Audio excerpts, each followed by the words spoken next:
राधे राधे।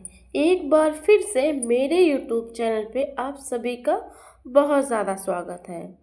तो आज हम कामिका एकादशी की कथा सुनेंगे और साथ ही उसके महत्व के बारे में भी सुनेंगे। एक इसके पहले अगर आप चैनल पे नए हैं तो चैनल को सब्सक्राइब कर लीजिएगा और वीडियो अच्छी लग जाए तो वीडियो को लाइक कर दीजिएगा। तो सबसे पहले हम कामिका एकादशी के हम महत्व के बारे में जानेंगे। एक बार की बात है, अर्जुन ने भगवान श्री कृष्ण से कहा कि हे प्रभु, मैं आषाढ़ मास के शुक्ल पक्ष की देवशयनी एकादशी का विस्तार से वर्णन सुना था। अब आप मुझे श्रावण मास के कृष्ण पक्ष की एकादशी के व्रत की कथा सुनाने की कृपा करें। इस एकादशी का क्या नाम है और इसकी क्या विधि है और इसमें किस देवता का पूजन होता है। इसका व्रत करने से मनुष्य को किस फल की प्राप्ति होती है। तब भगवान श्री कृष्ण ने कहा, हे श्रेष्ठ धनुधर अर्जुन, मैं श्रावण मास के पावन एकादशी की कथा सुनाता हूँ। ध्यान से सुनो। एक बार इस एकादशी की पावन कथा को भीष्म पितामह ने लोकहित के लिए नारद जी को सुनाया था। नारद जी ने कहा था कि हे भीष्म पितामह, आज मेरी श्रावण मास के कृष्ण पक्ष की एकादशी की कथा सुनने की इच्छा है, अतः आप इस एकादशी की कथा आप विधान से सुना दीजिए। नारद जी की इच्छा को सुनकर भीष्म पितामह ने कहा था कि हे नारद जी, आपने बहुत सुंदर ही प्रस्ताव किया है और हे नारद, आप इस कथा को ध्यानपूर्वक सुने। श्रावण मास के कृष्ण पक्ष की एकादशी का नाम कामिका एकादशी होता है। इस एकादशी की कथा सुनने मात्र से ही वाजपेयी यज्ञ के फल की प्राप्ति होती है। कामिका एकादशी में उपवास में रक्त, शंख, चक्र, गदाधारी भगवान श्री हरि का पूजन होता है। जो मनुष्य इस एकादशी को धूप, दीप, नैवेद्य आदि से भगवान विष्णु जी की पूजा करते हैं, उन्हें गंगा स्नान से भी अधिक उत्तम फल की प्राप्ति होती है।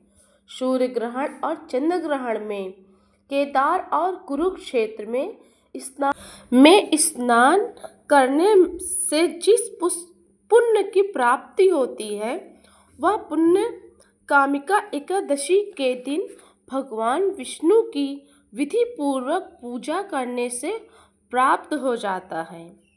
भगवान संसार में की पूजा का सबसे अधिक फल, अतः भक्ति पूर्वक भगवान की पूजा ना हो सके तो श्रावण मास के कृष्ण पक्ष की कामिका एकादशी का उपवास करना चाहिए। इस व्रत को करने से मनुष्य ज़्यादा फल मिलता है। आभूषणों से युक्त बछड़ा सहित गाय गौदान करने से जो फल मिलता है, वह फल कामिका एकादशी के व्रत से मिलता है। संसार सागर तक महापापों से फंसे हुए लोगों को इसमें मुक्ति के लिए कामिका एकादशी का व्रत करना चाहिए। संसार में इससे अधिक पापों को नष्ट करने वाला और कोई उपाय नहीं है।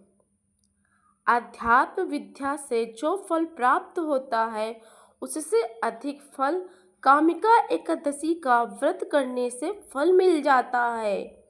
इस उपवास के करने से मनुष्य को यमराज के दर्शन होते हैं और ना ही नरक के कष्टों को भोगने पड़ते हैं। वह स्वर्ग का अधिकारी बन जाता है। जो मनुष्य इस दिन तुलसी दल से विधि पूर्वक भगवान विष्णु का पूजन करते हैं। वे संसार सागर में रहते हुए भी औरों से अलग होते हैं। हे नारद जी, भगवान की अति प्रिय तुलसी जी को मैं प्रणाम करता हूँ। तुलसी जी के दर्शन मात्र से मनुष्य के सभी पाप नष्ट हो जाते हैं। शरीर के स्पर्श मात्र से मनुष्य पवित्र हो जाता है। जो मनुष्य तुलसी जी की भक्ति पूर्वक भगवान के चरणों में अर्पित करता है, उसे मुक्ति मिल जाती है। इस कामिका एकादशी की रात्रि को जो मनुष्य जागरण करते हैं और जो दीपदान करते हैं उनके पुण्यों को लिखने में चित्रगुप्त भी असमर्थ होते हैं। एकादशी के दिन जो मनुष्य भगवान के सामने दीपक जलाते हैं उनके पितृ स्वर्गलोक में अमृत का पान करते हैं। कामिका एकादशी की व्रत के कथा के अनुसार एक गांव में एक वीर क्षत्रिय रहता था। एक दिन वह किसी कारणवश उसकी एक ब्राह्मण से हाथापाई हो गई और उसके हाथों उस ब्राह्मण की मृत्यु हो गई। अपने हाथों द्वारा गलती से मारे गए उस ब्राह्मण की क्रिया को उस क्षत्रिय ने करनी चाहिए, परंतु पंडितों ने उसे ऐसा करने पर मना कर दिया। ब्राह्मणों ने बताया कि तुम पर ब्रह्म हत्या का दोष लगा है। पहले पश्चाताप कर उस पाप से मुक्त हो जाओ, तभी हम तुम्हारे घर भोजन करेंगे। इस पर क्षत्रिय ने पूछा कि इस पाप से मुक्त होने के लिए क्या उपाय है? मुझे वो उपाय आप लोग बताएं। तब ब्राह्मणों ने बताया कि श्रावण मास के कृष्ण पक्ष की एकादशी को भक्ति पूर्वक भगवान श्री हरि विष्णु जी का व्रत पूजन कर ब्राह्मणों को भोजन कराएं। उनका आशीर्वाद प्राप्त करके तुम्हें इस पाप से मुक्ति मिल जाएगी। पंडितों के बताए हुए तरीके से व्रत करने वाली रात में श्री हरि भगवान विष्णु ने क्षत्रिय को दर्शन देकर कहा कि तुम्हें ब्रह्म हत्या के पाप से मुक्ति मिल गई है। इस व्रत को करने से ब्रह्म हत्या आदि के सभी पाप नष्ट हो जाते हैं और इस लोक में सुख भोग कर प्राणी अंत में विष्णु लोक को जाते हैं। कामिका एकादशी के इस महात्म को सुनने और पढ़ने से मनुष्य स्वर्गलोक को प्राप्त होते हैं।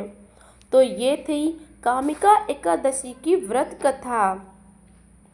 आप सभी को ये कथा कैसी लगी और एकादशी के दिन ये व्रत कथा अवश्य सुनी और पढ़ी जाती है। ओम श्री शिवाय नमस्तुभ्यम।